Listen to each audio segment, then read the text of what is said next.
itu 360 Business Blueprint. Sekarang giliran teman-teman memperkenalkan diri. Silakan Pak Dono. Pak Dono lengkapi Pak. Dari kota mana Pak? Dari kota mana dan bidang usahanya Pak? Wah mulai banyak. Tek. Oke, nanti saya bacakan ya. Ini biasanya juga Coach Ucak sebelum open kamera juga ngecek dulu nih pesertanya dari mana aja nih gitu. Pak Agus Wito dari Lampung. Wah luar biasa. Oke, sambil nunggu teman-teman isi absen ya. Maaf. Sambil kita nunggu Coach Ucak juga siap open kamera, perlu kita informasikan juga teman-teman, tata cara kita di hari ini sederhana aja. Pertama teman-teman silakan ikuti materi kita terkait materi kita di hari ini di sesi pertama. Nanti buat interaksi teman-teman bisa di chat room ya. Nanti untuk tanya jawab sebaiknya jangan di chat room, kita tahan dulu pertanyaannya atau ditaruh di note dulu ya. Nanti sesi kedua kita ada sesi tanya jawab, teman-teman bisa tuh dicopas ke Q&A ya. Jadi pertanyaan yang akan dibacakan sama kita nanti yang di Q&A ya. Kenapa sih yang di chat room nggak dibacain, tenggelam soalnya. Nanti kelewat ya teman-teman ya, di Q&A aja gitu. Dan segala informasi terkait 360 Business Blueprint itu yang resmi hanya di sharing oleh akun yang namanya operator 360 BBP itu ya, resmi dari 360. Oke, silakan teman-teman isi dulu absennya ya. Ini saya cek secara random dulu aja ya teman-teman. Ini soalnya banyak juga ya, 145 menuju 150. Oke. Saya cek dari paling atas dulu deh. Yang mewakili Pak Walid Bangkalan Madura Pak ya kalau nggak salah ya. Bangkalan, owner Syamar Suluk. Wah apa nih Pak bidang usahanya? Oh ini ininya kayaknya brandnya. Salam kenal Pak Walid. Ada Bu Aya dari Makassar F&B. Oh salam kenal Bu Aya. Ini Makassar kayaknya agak lumayan banyak ya pengusaha ya di Makassar ini. Soalnya kalau bikin workshop tuh paling banyak teman-teman salah satunya tuh dari Makassar, luar biasa. Makanya perekonomiannya lumayan tumbuh cepat di Makassar. Ada siapa lagi di sini? Kan baru ngegeser sedikit. Pak Yudi dari Makassar lagi FNB. Oke. Pak Ajis dari Bumi Ayu. Bidang usahanya apa Pak Ajis? Saya scroll ya, saya random ya. Soalnya kalau satu-satu mungkin nggak sempat kita semuanya. Tapi nggak apa-apa ya teman-teman, kalau mau kenalan sama teman-teman yang lain yang hadir di sini, teman-teman tidak sendiri. Saya jauh nih dari Sulawesi, oh ternyata nggak sendirian gitu. Oh saya jauh nih dari Papua, ternyata mungkin ada juga dari Papua. Ada nggak nih dari Papua nih? Dari Bekasi Retail Florist. Wah, salam kenal Bu Dwi Amelia. Bekasinya mana Bu? Wah, satu planet kita nih. Saya juga di Bekasi soalnya. Oke, ada Pak Agung. Waduh kegeser. Pak Agung Serang Banten ya. Baru mau mulai usaha jual beli laptop. Oke, salam kenal Pak Agung. Ada siapa lagi nih ya? Oke. Sip. Wah, mulai rame nih. Ada Pak Adit dari Tangerang, bisnis kuliner. Kayak agak banyak kuliner ya. Pak Abi dari Jogja. Oke, siap. Oke, teman-teman, perlu kami informasikan juga sekali lagi, acara ini sebuah rangkaian ya, rangkaian 4 hari berturut-turut buat teman-teman yang mau belajar ya dengan para expert dan praktisi bisnis. Silahkan. Hari ini, besok sampai 4 hari ke depan, kita setiap malam ya, pukul 19.30. Jadi pastikan teman-teman masuk grup WA-nya nih. Jadi informasinya nggak ketinggalan. Ya, tentu materinya bervariasi. Nanti teman-teman bisa banyak ambil pelajaran banyak dengan para expert kita ya. Nah, silakan nanti masuk grup WA-nya. Besok kita ada lagi dan ini merupakan suatu rangkaian. Nanti pada akhirnya kita untuk event terdekat nanti ya di bulan November nanti akhir tahun, yaitu 360 Business Blueprint ya, sebuah camp bisnis untuk camp bisnis ya 4 hari 3 malam. Jadi bukan workshop ya, ini camp ya 4 hari 3 malam. Jadi teman-teman di sini akan bareng-bareng ya dengan puluhan pengusaha membuat guideline, membuat blueprint bisnis Anda untuk 5 tahun ke depan bersama 6 atau 7 expertise ya dan praktisi bisnis. Ini tentunya secara menyeluruh, secara 360 ya, secara komprehensif. Seperti tadi kita cek di video ya. Kalau teman-teman tadi yang datang duluan mungkin udah ngeliat ya highlightnya, wah luar biasa. Ada kemarin tuh ada Bapak James Gui ya, ada Pak James Gui, ada Mas Deddy Kolbisar juga. Wis sudah hadir di sini Coach Zak. Assalamualaikum Coach Zak. Waalaikumsalam warahmatullahi wabarakatuh. Tampaknya lagi di jalan nih. Tapi nggak apa-apa lah. Yang penting kondusif ya. Siap. Kita bisa di mana aja sekarang ya untuk di kelas ya. Enaknya gini dengan teknologi. Coach, sehat Coach? Alhamdulillah sehat kayaknya nih ya. Alhamdulillah. Kemarin kayaknya habis lari di Pokari itu di Bandung kalau nggak salah. Siap. Coach, ini udah ready nih teman-teman, udah 151 orang ya yang hadir di sini. Insya Allah bakal terus tambah mudah-mudahan. Ini saya lihat antusiasnya luar biasa nih. Ini teman-teman ada yang dari Jogja, dari Kalimantan juga ada, dari Makassar juga ada gitu ya. Ada bisnisnya juga masih baru start, ada yang juga sudah mungkin udah cukup besar juga ya, karena nggak mau ngaku aja mungkin di sini. Bisnis sudah besar. Bilangnya semuanya masih startup bilangnya gitu. Oke, Coach, gimana Coach? Sudah ready Coach? Kita mulai aja Coach ya, supaya biar kita efisien waktunya dan saya yakin teman-teman sini udah nggak sabar untuk nunggu Coach. Untuk itu waktu dan tempat kita persilakan untuk Coach Yusak. Silakan Coach. Oke, Bismillahirrahmanirrahim. Assalamualaikum warahmatullahi wabarakatuh. Waalaikumsalam warahmatullahi wabarakatuh. Wassalamu ala rasulillah amma ba'd.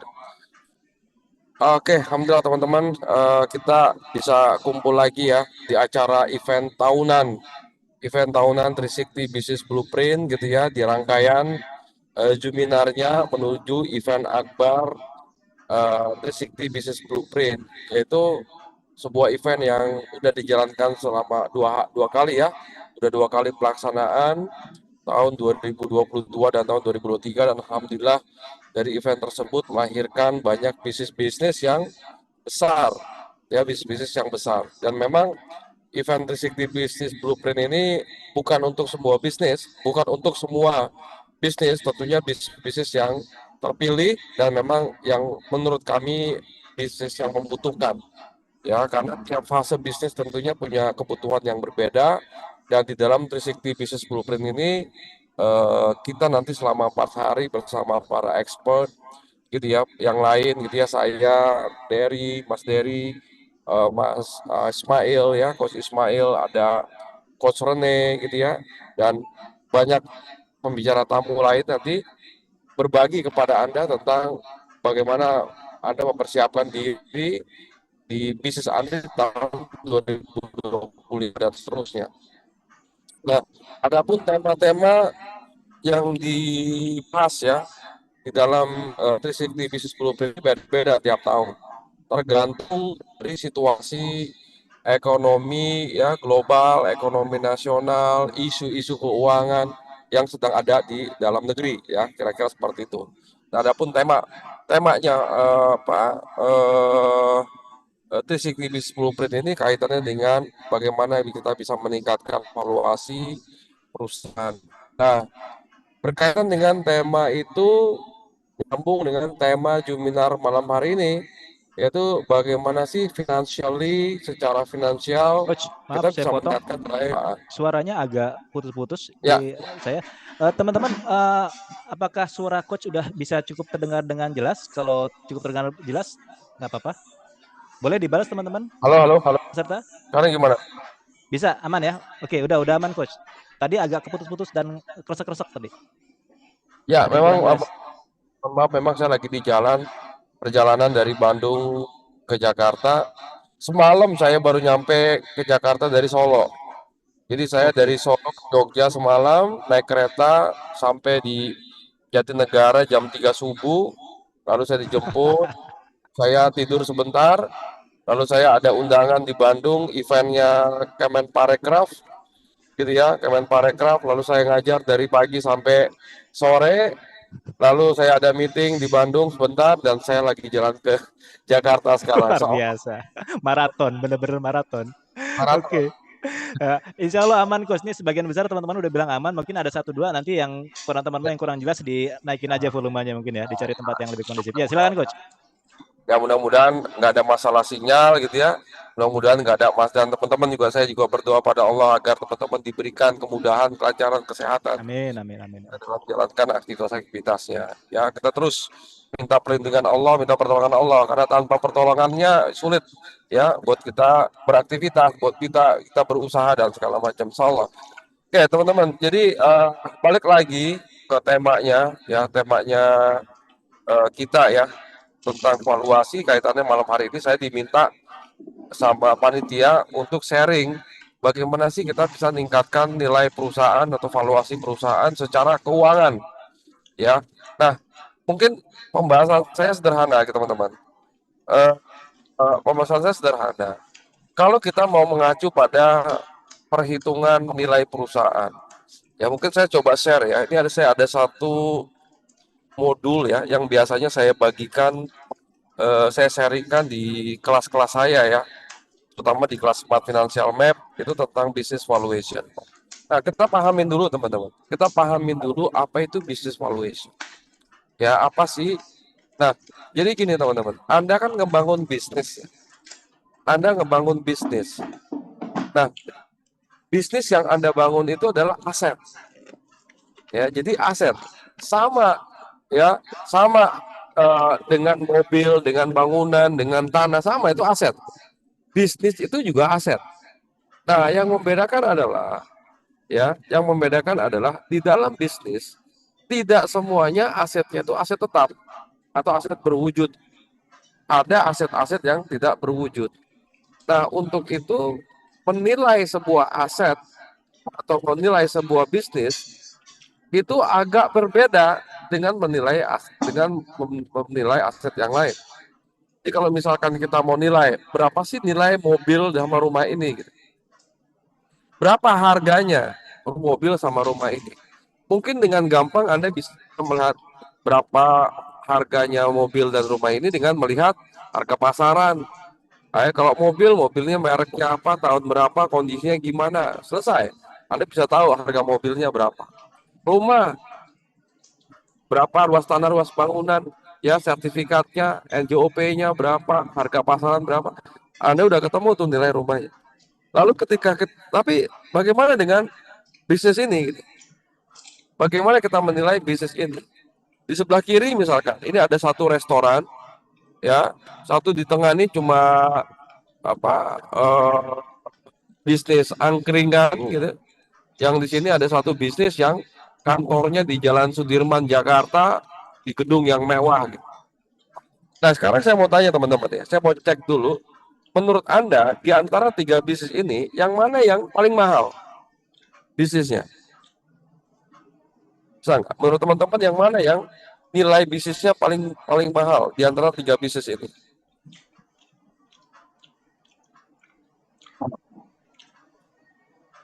Wes, ada yang nulis SCBD. SCBD tempat lari. Oke, teman-teman. Oke, Anda nyebut yang kanan, yang tengah, atau yang kiri, segala macam. Nah, dari mana Anda tahu yang kanan yang paling mahal? Ya, apa data yang Anda gunakan untuk menentukan yang kanan yang paling mahal? Apakah karena dia berkantor di gedung mewah? Nah, sekarang saya buka datanya. Ternyata restoran ini baru dibuka kemarin, ya, baru dibuka kemarin. Ownernya ngebangun restoran ini pakai hutang 50%, pakai equity 50%. Nah, ini angkringan, ya, ada 1.000 cabang, ya, dan omsetnya terus bertumbuh dengan profit EBITDA, ya, profit margin sekitar 30%. Sementara perusahaan yang ada di Sudirman ini, dia lagi kelilit hutang sekian triliun. Nah, menurut teman-teman yang mana yang mahal kalau kayak gitu? Kalau ada udah lihat datanya gitu. Nah, yang Anda berubah sekarang. Yang tengah jadi yang lebih mahal. Nah, poinnya adalah yang ingin saya sampaikan dari slide ini adalah kita tidak bisa menilai sebuah bisnis hanya dari fisiknya, nggak bisa. Ya, hanya cuma gara-gara ini gerobak membuat nilai perusahaannya lebih mahal, lebih murah dibandingkan yang ada di gedung kantoran kayak gitu. Nggak begitu cara menilai bisnis. Ya, nilainya WhatsApp lebih besar dibandingkan PT Telkom. Yang mana PT Telkom itu punya bangunan, punya aset mahal, tapi nilainya WhatsApp, aplikasinya WhatsApp itu lebih mahal. Padahal WhatsApp sampai hari ini belum bisa mengenerate revenue. Secara omset gedean Telkom, tapi kenapa secara nilai besaran WhatsApp? Gitu ya. WhatsApp pernah mau monetize aplikasinya dengan pakai metode berbayar. Pernah ingat tuh, bayar 99.000 setahun. Ternyata sekarang udah enggak. Kenapa? Sejak itu diterapkan, pengguna WhatsApp langsung hilang 35%, langsung uninstall. Wah, gawat tuh. WhatsApp sampai hari ini belum punya satu formula untuk bisa memonetize aplikasinya itu. Nilainya lebih mahal, nilainya WhatsApp itu mahal karena jangkauannya dia luar biasa ya, mendunia dengan miliaran pengguna WhatsApp. Secara omset gedean Telkom, secara aset fisik banyakkan Telkom, gitu teman-teman. Nah, lalu kenapa nilai perusahaannya lebih mahal?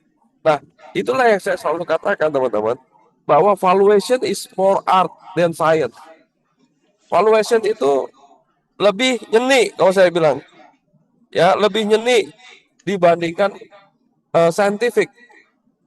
Ya, karena valuation ini bukan ilmu pasti. Bagaimana menghitung nilai perusahaan? Bagaimana nilai perusahaannya si Kopi Kenangan sehingga dia diguyur sekian triliun? Lalu bagaimana investor menilai perusahaannya? Udah tuh. Gitu ya. Lalu bagaimana investor menilai Haus? Nanti foundernya Haus, Gufron kalau nggak salah akan join juga ya bersama kita di Tipu Blueprint. Gitu ya. Nah, jadi menilai sebuah bisnis tidak bisa melihat hanya dari bentuk fisiknya, tapi juga dilihat dari sisi nilai-nilai intangible yang lain. Apa itu? Ada potensi, manajemen tim, ya, apalagi misalkan brand, ya, atau kompetisi dan segala macam yang bisa kita bandingkan. Nah, jadi itu teman-teman ya. Jadi bagaimana sih kita menghitung nilai perusahaan dan bagaimana ningkatin nilai perusahaan? Oke, sekarang kita belajar, gitu ya. Valuasi itu tujuannya apa sih? Kenapa perusahaan itu harus divaluasi? Yang pertama, karena perusahaan itu adalah aset. Jadi kita juga harus tahu berapa sebenarnya nilai aset yang kita udah bangun bertahun-tahun ini, gitu ya. Yang kedua, valuasi ini sangat berguna, gitu ya. Untuk apa? Ketika Anda misalkan mau ketemu investor, Anda mau jual saham, ya, Anda mau IPO, Anda mau segala macam tuh, ketemu strategic partner dan segala macam, ya, maka Anda perlu menghitung nilai perusahaan. Oke, jadi di mana sainsnya, rasio aset ini sains. Artnya manajemen tim itu bisa ningkatin nilai perusahaan. Budaya perusahaan itu bisa ningkatin nilai perusahaan. Forecasting, kompetisi dan segala macam itu bisa berpengaruh terhadap nilai perusahaan. Nah, sekarang kita ngomong ke keuangannya. Ke keuangannya. Yang disebut dengan nilai perusahaan itu yang mana sih? Yang mana? Nah, sekarang kita mulai pakai bahasa keuangan. Teman-teman kenali dulu ada istilah yang namanya enterprise value. Enterprise value atau EV, ya, enterprise value. Nah, juga teman-teman juga kenali dengan yang istilah namanya equity value. Apa itu enterprise value? Apa itu equity value? Saya paling gampang ngejelasinnya pakai ini aja lah. Pakai rumah. Ini ada rumahnya si Anto, ya. Anto ngebeli rumah ini pakai hutang 200 juta, pakai duit sendiri 600, pakai equity. Si Budi beli rumah ini pakai hutang 600 juta, pakai duit sendiri 200. Si Charlie beli rumah ini pakai hutang 400 juta, pakai duit sendiri 400 juta. Pertanyaannya adalah, berapa harga rumahnya? Berapa nilai rumahnya? Ada yang bisa bantu jawab nggak? Berapa nilai rumahnya? Nah, berapa harga rumahnya?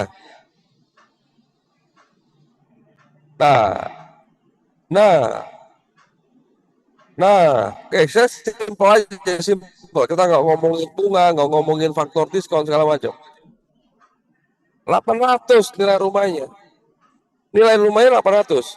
Jadi, kalau Anda melihat ketiga rumah ini, nilai rumahnya adalah 800. Ya, nilai rumah, harga sebuah rumah tidak memperdulikan orang yang membelinya itu pakai apa. Tetap aja nilai rumahnya segitu. Gitu. Ya, nilai rumah itu ya segitu. Tidak berkaitan dengan orang itu membelinya pakai apa, pakai hutang kek, atau pakai equity kek, tidak memperdulikan. Nah, nilai rumah inilah yang disebut dengan dengan enterprise value.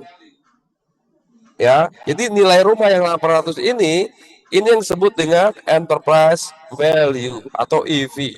Ya, ini disebut dengan nilai perusahaan. Ya, dengan nilai perusahaan. Nah, sementara kalau ditanya dengan equity value, nah equity value-nya beda-beda nih. Ya, di sini equity value-nya 600, di sini 200, di sini 400. Tapi nilai rumahnya 800 semuanya. Bisa dipahami ya, teman-teman? Nah, jadi yang kita cari adalah nilai rumah, bukan nilai equity-nya. Nanti kita akan cari nilai equity apa? Ya, nilai rumah dikurangi hutang. Itu namanya nilai equity, gitu ya. Nah, sekarang kita harus cari nilai rumahnya. Bagaimana menghitung nilai sebuah rumah? Atau bagaimana menghitung nilai sebuah bisnis? Ya, atau enterprise value, EV ya. Nah, metodenya macam-macam, teman-teman. Jika kenapa sih kita misalkan tujuannya apa sih menghitung nilai bisnis kita? Macam-macam ya. Misalkan Anda mau jual bisnis, ada IPO, merger, ya investasi dan segala macam. Ini tujuannya adalah untuk menghitung nilai perusahaan. Siapa yang melakukan penilaian? Nah, macam-macam. Ada investor, ada company, ada financial analyst, ada M&A analyst, ya, atau perusahaan-perusahaan yang memang kerjanya itu mengappraise, ya, melakukan appraisal terhadap sebuah aset, ya, KJPP, ya, segala macam. Dia melakukan. Oke. Nah, lalu bagaimana menghitungnya? Nah, ada beberapa metode, teman-teman. Metode menghitung nilai perusahaan itu banyak. Ada yang menggunakan historical base. Historical base itu berarti apa? Lebih banyak menggunakan data keuangan yang sudah terjadi. Ada yang menggunakan future base. Yang menggunakan informasi yang belum terjadi. Contohnya apa? Perusahaan startup belum jalan. Ya, ada yang jalan baru 1 bulan, 2 bulan. Belum punya historical. Tapi kita lihat ya, beberapa tahun yang lalu banyak perusahaan startup yang divaluasi sekian puluh miliar. Padahal perusahaannya masih baru aja jalan. Nah, bagaimana investor itu menilai? Nah, ini macam-macam, teman-teman. Ya, ada yang menggunakan historical, ada yang menggunakan future, ya, potensi. Nah, saya selalu mengatakan bahwa tidak ada yang pasti di dalam valuasi. Bahkan beberapa metode penghitungan valuasi dengan data yang sama, metode yang beda akan menghasilkan nilai yang berbeda. Nah, tapi prinsip dari valuasi adalah agar antar penjual dan pembeli atau antar investor dan perusahaan itu memiliki border, ya, memiliki apa ya, memiliki pagar dalam melakukan negosiasi. Ya, ujung-ujungnya deal itu kadangkala yaitu masalah deal. Ya, kalau kita ngerasa angka itu udah fair, gitu ya, berdasarkan hasil negosiasi, maka cukuplah di situ valuasi. Bahkan banyak perusahaan yang mereka mendapatkan investor atau investor berinvestasi ke perusahaan, mereka tidak menggunakan metode-metode yang ada. Jadi udah deal aja, sekian, mau nggak? Gue mau invest sekian miliar, gue minta sekian persen saham, gimana gitu? Itu kadang-kala di lapangan kayak gitu juga gitu, deal-dealan nih. Nah, tapi poinnya adalah valuasi ini adalah untuk border ya atau pagar kita dalam melakukan negosiasi pada saat kita ingin melakukan transaksi. Oke, lalu bagaimana orang menilai? Nah, ini macam-macam nih orang nilai. Tipe-tipe investor beda-beda, teman-teman. Investor itu jenisnya banyak, kepentingannya banyak, ekspektasinya juga macam-macam. Ya, ada investor yang sukanya sama dividen, ada investor yang sukanya sama capital gain, ada investor yang sukanya sama strategic alignment-nya. Ya, gue invest ke satu perusahaan, tujuan gue nggak nyari dividen, nggak nyari juga capital gain, tapi gue suka sama apa? Sama bahan bakunya, gue suka sama channel distribusinya, Gua suka sama manajemen timnya, macam-macam tuh. Gitu ya, macam-macam. Jadi, nah investor tuh tipenya beda-beda atau buyer ya, pembeli tipenya beda-beda. Tiap industri, nah masing-masing industri juga kadang-kala metode valuasinya beda-beda. Industri yang aset base, basisnya aset sama industri yang basisnya bukan aset, tentunya beda cara menghitung nilai perusahaan. Ya, level dari bisnis perusahaan Anda masih baru dengan perusahaan yang udah mature, yang lagi growing, itu juga beda cara menghitung. Ya, nah, jadi macam-macam teman-teman. Nah, beberapa metode ada beberapa ya yang biasa dilakukan. Ada yang menggunakan metode comparable atau membandingkan, metode pembanding. Nah, metode pembanding ini paling banyak, ya ini masuk ke historical base ya, paling banyak digunakan. Ya, termasuk yang paling banyak digunakan. Yaitu apa? Dengan cara membandingkan perusahaan kita dengan industri sejenis yang ada di yang udah listing di bursa efek ataukah di perusahaan di negara-negara yang lain. Ya, apa yang dibandingkan macam-macam. Bisa profitnya dibandingkan, bisa omsetnya dibandingkan, bisa apa lagi? Bisa laba bersihnya dibandingkan, bisa EBITDA-nya dibandingkan, ya segala macam. Oke. Nah, yang kedua ada yang menggunakan metode cash flow atau discounted cash flow atau cash flow yang terdiskon. Ya contohnya gini, investor ini akan berharap, akan berpikir gini, kalau gue invest ke perusahaan ini, kira-kira cash flow available-nya itu kayak gimana sih? Free cash flow-nya kayak gimana sih? Setelah uangnya dibelanjakan untuk modal kerja, dibelanjakan untuk beli aset, dibelanjakan untuk bayar operasional, masih ada sisa nggak sih? Kalau ada sisanya berapa? Nah, jadi perusahaan itu kita membuat dulu proyeksi arus kas untuk mendapatkan free cash flow-nya. Cara ngitungnya nggak di sini ya teman-teman ya. Cara ngitungnya nantilah, ya, teman-teman bisa belajar di kelas-kelas saya. Jadi untuk mengetahui arus kas bebas di masa-masa yang akan datang. Lalu kita kumpulin angka tersebut, baru kita present value kan, kita nilai saat ini. Karena uang itu kan belum terjadi, baru proyeksi. Lalu kita tarik ke masa yang sekarang, lalu kita kasih faktor diskon. Ya, kenapa kita harus kasih faktor diskon?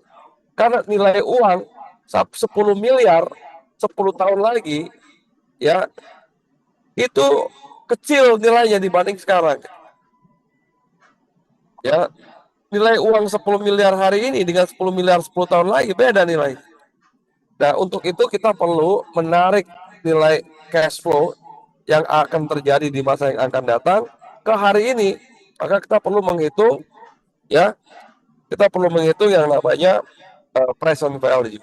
Nah, baru ketemu nanti nilai perusahaan.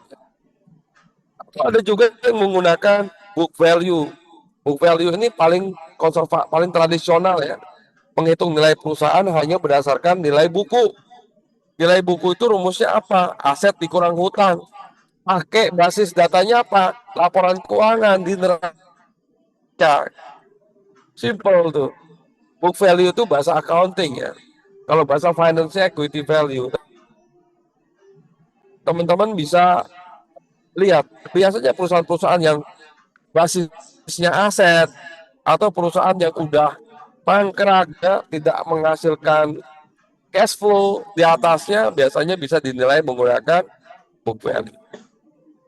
Macam-macam ya teman-teman. Saya mau kasih contoh ya. Saya kasih contoh langsung aja nih, salah satu ada perusahaan tepung misalkan. Ada perusahaan tepung ingin divaluasi, dinilai. Kita menggunakan metode comparable misalkan. Apa yang kita compare macam-macam. Ada sales, ada EBITDA, ada return, earning ya. Nah, untuk bisa kita mengetahui nilai perusahaan kita, misalkan Anda punya perusahaan tepung nih, pengelola tepung. Anda perlu cari tahu informasi tentang perusahaan-perusahaan tepung yang lain yang udah listing. Ya, saya ambil contohnya di sini ada 5.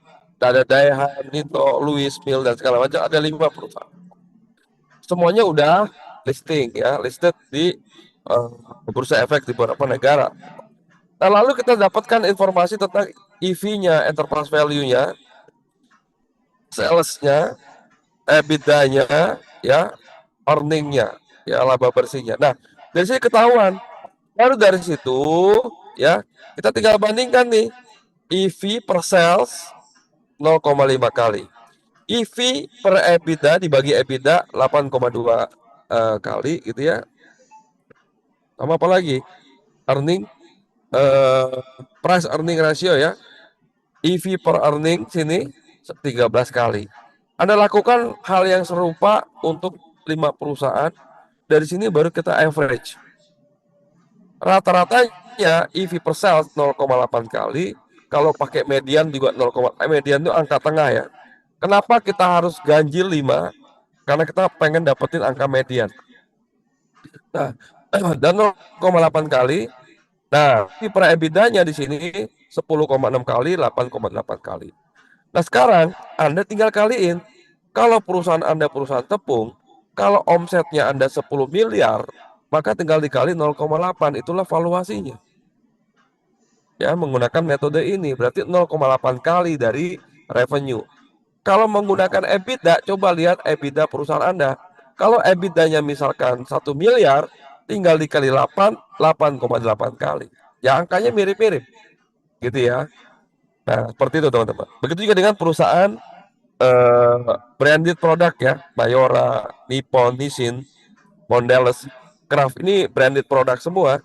Rata-rata mereka punya EV per sales, EV per EBITDA-nya lebih tinggi dibandingkan perusahaan komoditas. Nih, kalau kita lihat di sini, yang di atas ini tepung ini lebih ke komoditi, yang di bawah branded product. Jadi branded product itu lebih mahal biasanya, eh, apa namanya, lebih lebih besar pengalinya dibandingkan hanya menjual komoditas. Nah, kalau kita tahu cara ngitungnya, maka kita juga harus tahu cara ngegedein valuasi perusahaan kita, gitu ya. Cara valuasi perusahaan kita. Berarti kalau kita mau menghitung menggunakan EBITDA multiple, cuma ada dua yang kita mesti gedein. Apanya? Yang pertama EBITDA-nya, yang kedua adalah pengalinya. Nah, coba ngegedein pengali yang nggak bisa. Kenapa? Karena pengali ini adalah data dari perusahaan yang udah ada di pasaran. Jadi ini given lah kita bisa bilang ya, berdasarkan industri masing-masing. Maka yang kita bisa lakukan adalah kita naikin nilai EBITDA-nya. Nah, bagaimana naikin nilai EBITDA? Nah, ini rahasianya nih yang akan saya bahas nanti di 360 Business Blueprint. Ada 3 cara naikin EBITDA. Ada cara jangka panjang, ada jangka pendek. Ya, EBITDA itu datangnya dari mana sih? Revenue dikurangin biaya. Ya, saya akan bahas nanti tentang EBITDA, apa itu EBITDA, bagaimana gedein EBITDA, bagaimana perusahaan menyikapi EBITDA gitu ya. Nah, tapi intinya adalah kita bisa ngegedein EBITDA dalam waktu cuma seminggu, sebulan, setahun, ya, macam-macam. Kalau kita bisa membenahin manajemen biayanya secara jangka panjang, bisa juga secara jangka pendek dengan apa? Dengan menggunakan metode-metode accounting. Nah, di sini orang accounting bekerja gitu ya, eh, berdasarkan apa? Ya, tentunya berdasarkan PSAK gitu ya, yang bisa membantu perusahaan meningkatkan nilai perusahaan. Saya pikir itu ya gambaran singkat ya materi saya ya teman-teman ya malam hari ini untuk bahan diskusi. Mohon maaf saya nggak bisa bahas detail gitu ya karena waktunya pasti nggak akan cukup ya, nggak akan cukup. Kita akan bahas, saya juga nggak mungkin buka-buka Excel untuk menghitung nilai perusahaan gitu ya. Tapi harapan saya Anda paham maksudnya, prinsipnya dan segala macam. Ya, metode penghitungan nilai perusahaan ada banyak ya teman-teman ya. Nanti kita coba belajar lah, cari waktu untuk ngebedah masing-masing metode. Gitu ya. Oke, jadi mohon maaf atas kurangnya informasi gitu ya. Mudah-mudahan ini bermanfaat buat Anda semua. Saya kembalikan ke Mas Bayu untuk dilanjutkan ke sesi tanya jawab. Terima kasih. Jazakumullah khair. Assalamualaikum warahmatullahi wabarakatuh. Waalaikumsalam warahmatullahi wabarakatuh. Oke, thank you Coach Ishak. Nih saya lihat teman-teman udah pada gregetan kayaknya mau diskusi. Tapi berhubung kolom Q&A-nya kita lock dulu, kita tahan dulu ya teman-teman sekalian. Sekarang baru di open nih. Coach, gimana nih Coach? Ini kita open 5 apa 10 nih Coach? Silakan, silakan. Gak apa 10 ya? Soalnya Coach Ishak kayaknya habis capek, habis ngajar seharian nih. Oke Iya, teman-teman. Kita open 10 pertanyaan dulu teman-teman ya. Silakan isi di kolom Q&A buat teman-teman yang mau diskusi terkait dengan materi kita pada hari ini. Silakan ya, kita batasi dulu sampai 10. Mas Robert sebagai operator nanti begitu 10 kita lock dulu ya. Nanti kita lihat kalau situasinya mungkin kita tambah lagi gitu. Dan perlu kami informasikan juga teman-teman, insya Allah 360 Business Blueprint akan kita adakan nanti pada tanggal 4 sampai 7 November ya, 4 hari ya, 4, 5, 6, 7 ya betul, 4 hari 3 malam di Novotel Bogor Golf Convention Center. Ini teman-teman nanti bakal banyak belajar dengan tentunya dengan Coach Juzak langsung, belajar dengan Coachmu, belajar dengan Coach Derry ya, banyak di sini ya teman-teman sekalian. Nah jadi teman-teman nanti di 360 Business Blueprint ini ada sebuah camp 4 hari 3 malam ya, membuat guideline blueprint bisnis sampai 5 tahun ke depan bersama 6 expert dan praktisi bisnis, tentunya secara menyeluruh, secara 360 derajat ya, dengan komprehensif tentunya. Nah buat teman-teman biar tahu gambarannya, kita putarkan dulu mungkin ya Mas Robert ya, highlight dari 360 Business Blueprint 2023 kemarin. Silakan Mas Robert.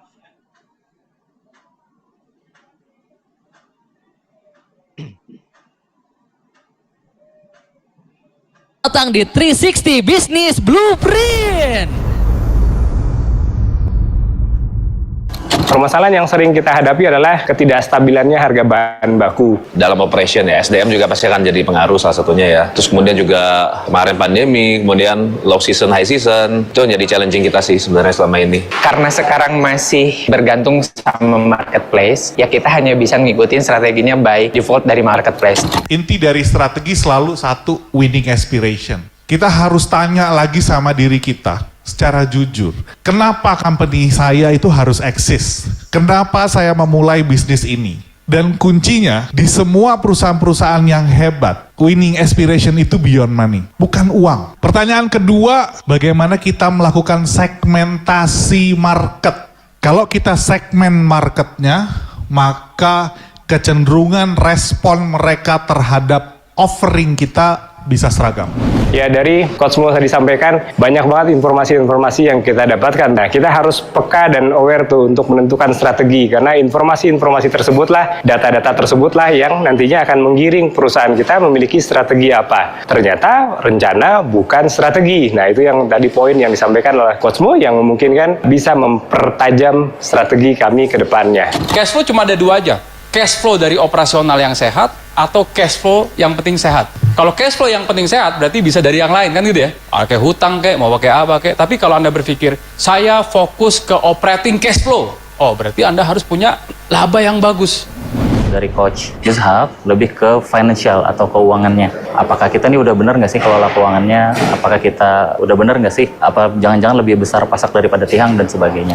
Masing-masing kalau mau ditingkatkan, aspek yang berbeda-beda. Kalau mau tingkatkan ini 10 dari 20 jadi 30. Yang harus ditingkatkan pada orang salesnya adalah skillsnya. Semakin skillful orang salesnya dalam sellingnya, skillnya adalah selling skills. Berarti dalam bahasa Inggrisnya salesmanshipnya mencakup every aspect of salesmanshipnya, skillsnya. Semakin skillsnya meningkat, semakin persentase suksesnya meningkat. Mr. James itu ya tentang sales, how to manage timnya segala macam, apa yang harus dibahas, apa yang harus ditanamkan sebelum kita ngomong ke end result. Jadi dari end result, goalsnya dari perusahaan apa, proses seperti apa, sehingga masuk ke end resultnya seperti apa. Lebih ke situ, jadi insight-nya lumayan banyak juga sih, bagus buat kita.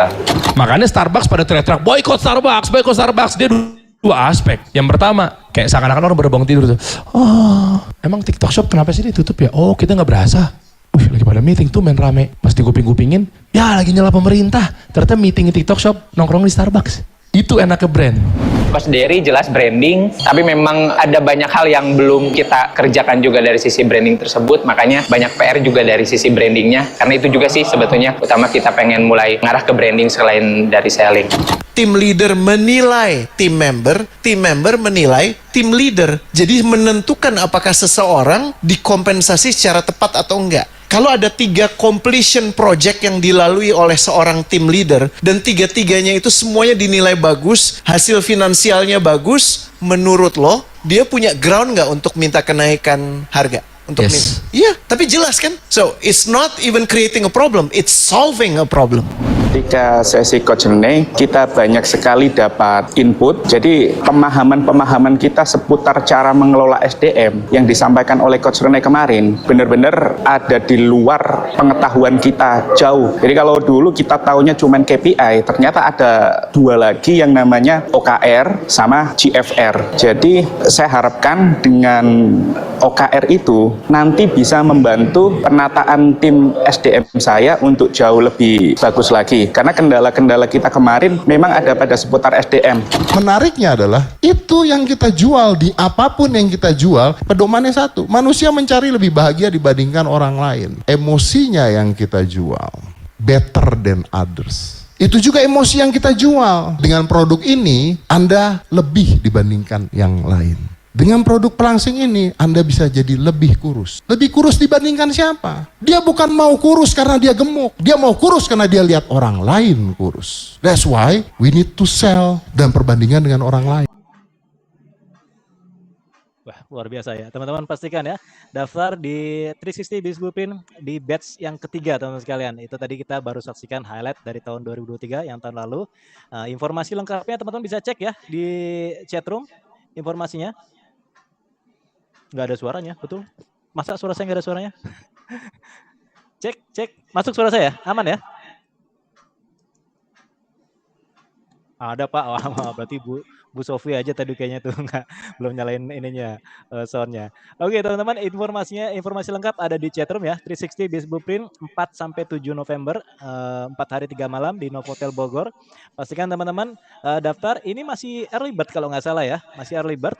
Teman-teman pendaftaran 69,5 juta. Kalau nggak salah bisa cek di sana ya. Oh ya betul, masih diskon 10 juta. Jadi buat teman-teman yang mau daftar ini sampai tanggal 31 Agustus ini sampai akhir bulan ini teman-teman masih dapat potongan senilai 10 juta rupiah. Itu. Oke, ini sebelum saya masuk ke kolom Q&A ya, ini udah 10 pertanyaan, kita lock dulu ya teman-teman sekalian ya, nanti kita bacakan bareng-bareng dengan Coach Zak. Ini saya mau ngobrol dulu sedikit sama Coach Zak terkait dengan event kita nanti ya, di bulan November nanti. Coach, sudah ready lagi Coach? Ini teman-teman udah ada 10 pertanyaan nih Coach, tapi sebelum masuk 10, saya mau ngobrol sedikit Coach.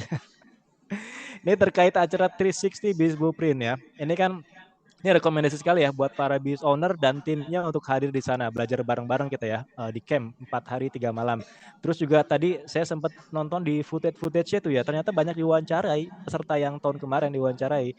Dia bilang, wah ini 69 juta terlalu murah ini. Mereka bilang begitu semua tuh. Ada mungkin sekitar 7 atau 8 peserta jemput kayak gitu. Nah ini value yang mau kita kasih apa sih nih Coach gitu sampai segitunya. Bahkan 69 juta masih terlalu murah bagi mereka.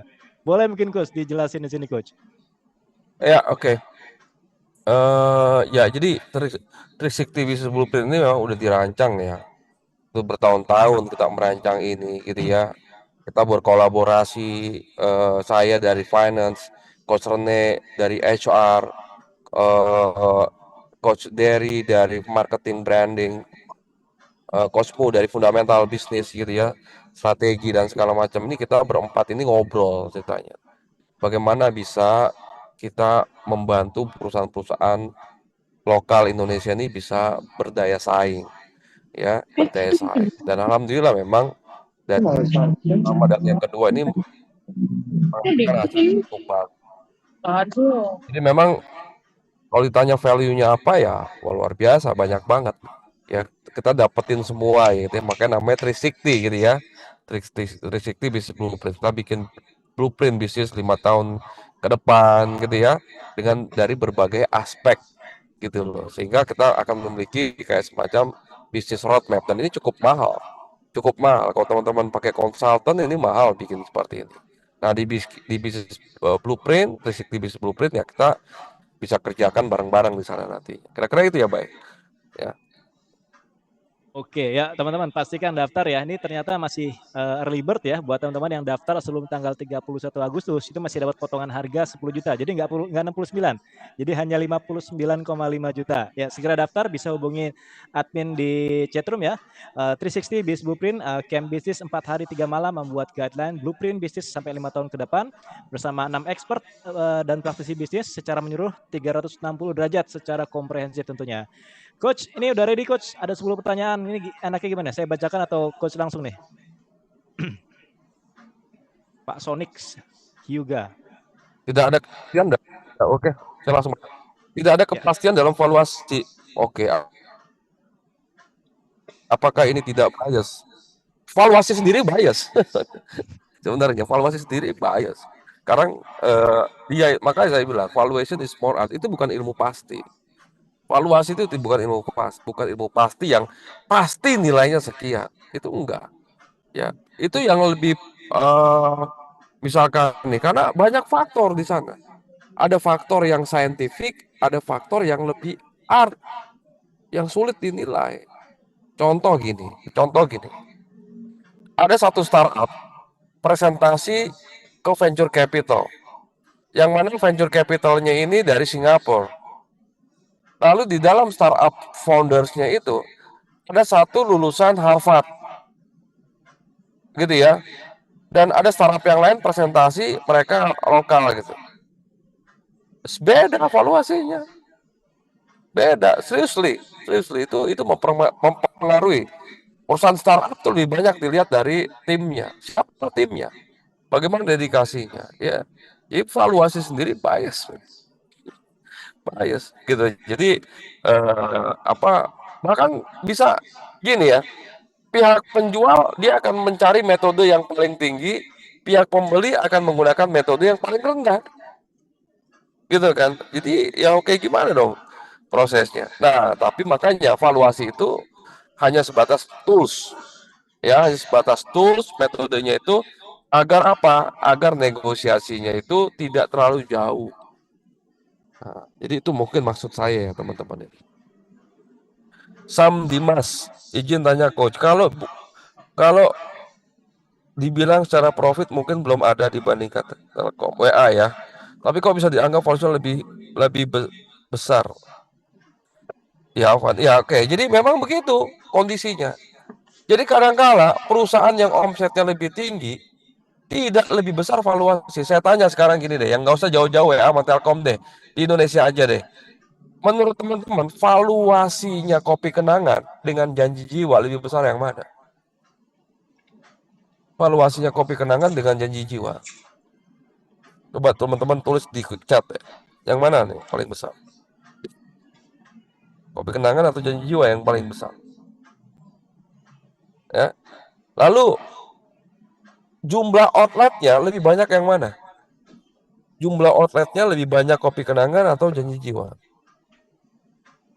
Nah, ini setahu saya ya, correct me if I'm wrong. Jumlah outletnya lebih banyak Janji Jiwa, valuasinya lebih besar Kopi Kenangan. Gitu loh. Kenapa bisa kayak gitu? Bisa.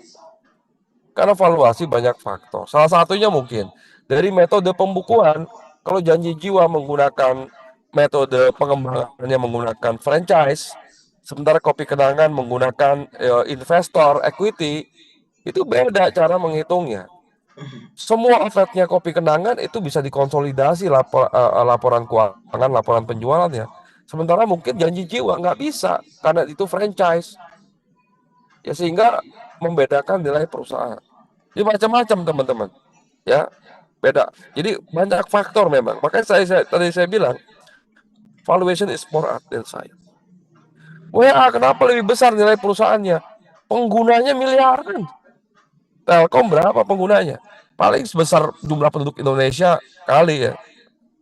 Tapi seluruh dunia menggunakan WhatsApp, teman-teman. Besar. Ya walaupun WhatsApp secara bisnis dia masih bingung dia mengenerate. Ya. Oke, JK Lahir. Berkaitan dengan investor, izin bertanya berkaitan dengan hal tersebut. Apakah kita sebagai owner bisnis kecil atau bahkan yang baru mulai ide yang matang bisa berpeluang? Bisa aja. Banyak kok perusahaan yang cuma paper, kertas, bisnisnya belum jalan, udah dapat investor, banyak. Saya hari ini tertarik sama satu bisnis yang belum jalan. Ini ada nih, saya dari Bandung tadi, ada satu ibu-ibu ya, itu dia bikin kue, banget kuenya, saya suka. Ini saya sampai dibawa ini, di mobil saya ini ada. Oh, enak banget. Begitu saya tanya, Bu, omsetnya berapa, Bu? Belum, coach. Baru mau mulai katanya. Ya saya tertarik mau invest ke perusahaan itu. Ya, jadi bisa. Ahmad Jarkan, saya pengusaha headhunter dan saat ini sedang mengalami kerugian. Saya berniat untuk mencari investor baru untuk saya. Ini kayak perusahaan yang lagi nggak bagus, tentunya nilainya kurang bagus. Gitu ya. Saya lebih suka mencari investor kalau bisnis lagi bagus-bagusnya dibanding lagi jelek. Ya sama kayak kita jual mobil ya. Kalau kita mau jual mobil, bagusin dulu biar nilainya bagus misalkan. Dibanding kita diemin, ada lecet dikit langsung ditawar murah. Nah jadi kalau menurut saya coba mungkin perbaiki dulu, nggak mesti langsung pakai investor. Ada nggak investor yang tertarik kalau perusahaannya lagi kurang bagus? Ya ada. Mungkin investor yang sukanya nyari barang jelek, nanti di make over jadi cakep dijual mahal. Ada juga kayak gitu. Atau Anda bisa jual ke strategic buyer atau pembeli yang bukan financial investor. Jadi dia pengen membeli perusahaan Anda karena membutuhkan sesuatu yang ada di bisnis Anda untuk di-align dengan bisnisnya dia. Ini macam-macam. Gitu ya. Mbak Indah, bagaimana cara menilai kenaikan brand? Tipa-sipa apakah meningkatkan modal? Coba Mbak Indah lihat laporan keuangannya Nike, McDonald, KFC, whatever, di kolom neracanya di intangible. Itu mungkin brandnya tidak muncul. Tidak dimunculkan.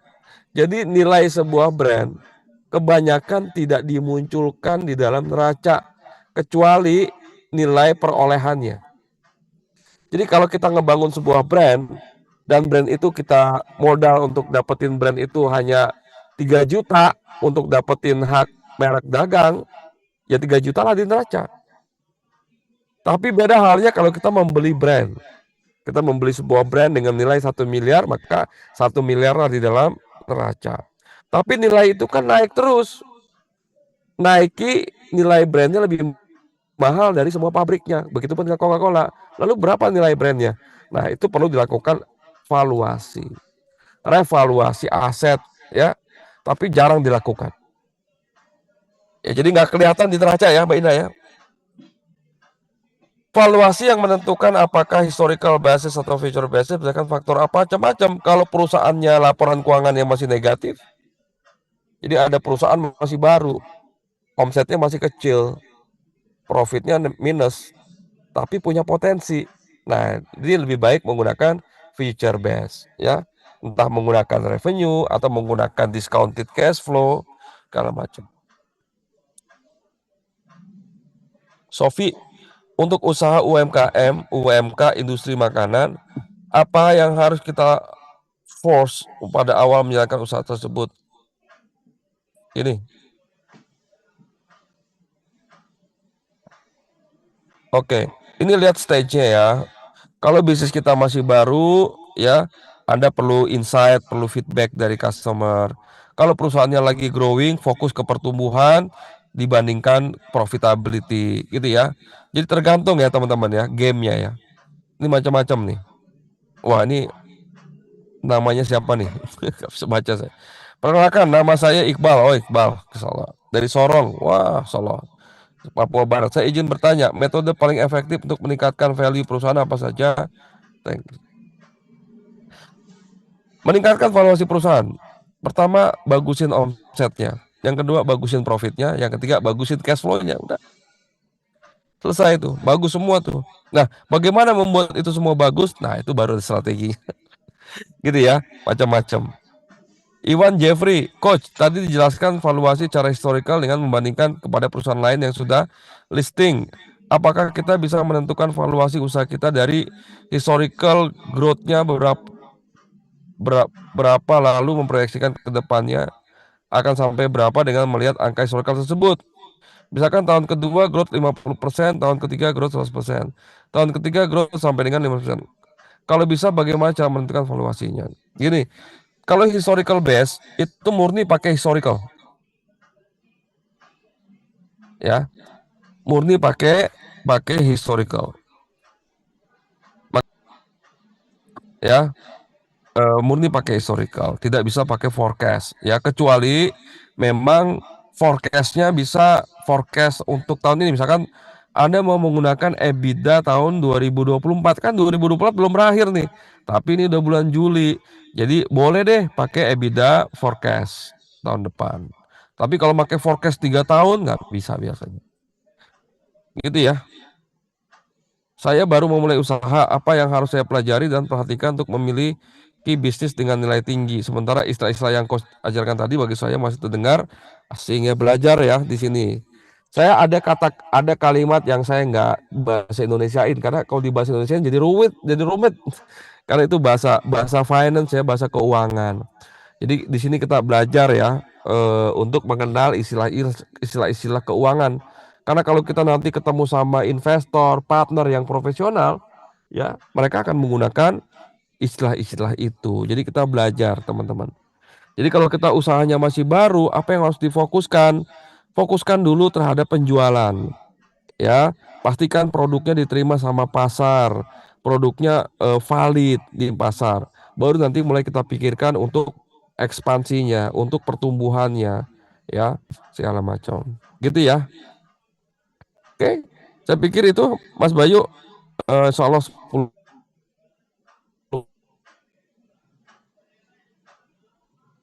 Siap Coach. Pas banget. Keputus sama Coach Yusak, kayaknya lagi di jalan sinyalnya hilang. Gak apa-apa teman-teman ya, penting sudah terjawab semua pertanyaan teman-teman buat bahan diskusi kita pada hari ini. Perlu kami informasikan buat teman-teman, follow juga Instagram Coach Yusak ya. Mungkin buat teman-teman tadi yang nggak sempat mau tanya-tanya, nanti mungkin bisa DM langsung dengan Coach Yusak. Itu ada akunnya ya di chatroom ya. Buat teman-teman mau follow Instagram dari Coach Yusak, silakan. Buat teman-teman yang mau follow juga 360 Business Blueprint supaya nggak ketinggalan informasinya, silakan follow Instagram dari 360 Business Blueprint yang sudah di-share di chatroom. Oke, teman-teman juga di chatroom bisa dilihat sana ya. Buat teman-teman yang mau daftar di acara 360 Business Blueprint November nanti atau mau tanya-tanya dulu ya terkait dengan materinya apa atau minta silabusnya, minta dijelaskan dulu seperti apa materinya, silakan bisa hubungin admin 360 Business Blueprint yang ada di chatroom. Nah, dan besok insya Allah kita akan masuk ke sesi yang kedua, pembicara berikutnya lagi. Saya lupa Coach Rene kalau nggak salah ya besok ya. Jadi teman-teman pastikan masuk grup WA-nya supaya nggak ketinggalan terkait dengan informasi dan link Zoominar kita buat besok ya. Dan insya Allah Zoominar ini masih tetap aktif sampai 5 menit ke depan ya. Jadi buat teman-teman setelah saya close nanti ini masih aktif sampai 5 menit ke depan. Jadi kalau teman-teman mau ngecek lagi di chatroom ya informasi yang tadi ketinggalan, masih ada waktu sekitar 5 menit. Ini berhubung Coach Yusak sudah kayaknya ini ya hilang sinyalnya nih Coach Yusak nih. Coach, bener hilang sinyalnya. Gak apa-apa ya, yang penting udah selesai ya teman-teman sekalian. Oke, teman sekalian, terima kasih Coach Yusak. Alhamdulillah kita belajar banyak pada hari ini. Juga terima kasih Mas Robert ya, yang di belakang panggung jadi operator kita pada hari ini. Terima kasih juga buat teman-teman yang tadi saya cek sampai 170 peserta hadir di sini atas partisipasinya. Selamat beristirahat, sampai jumpa besok. Kita tutup acara kita dengan highlight 360 Business Blueprint. Saya Bayu Nirbayanto izin pamit. Assalamualaikum warahmatullahi wabarakatuh. Selamat datang di 360 Business Blueprint. Permasalahan yang sering kita hadapi adalah ketidakstabilan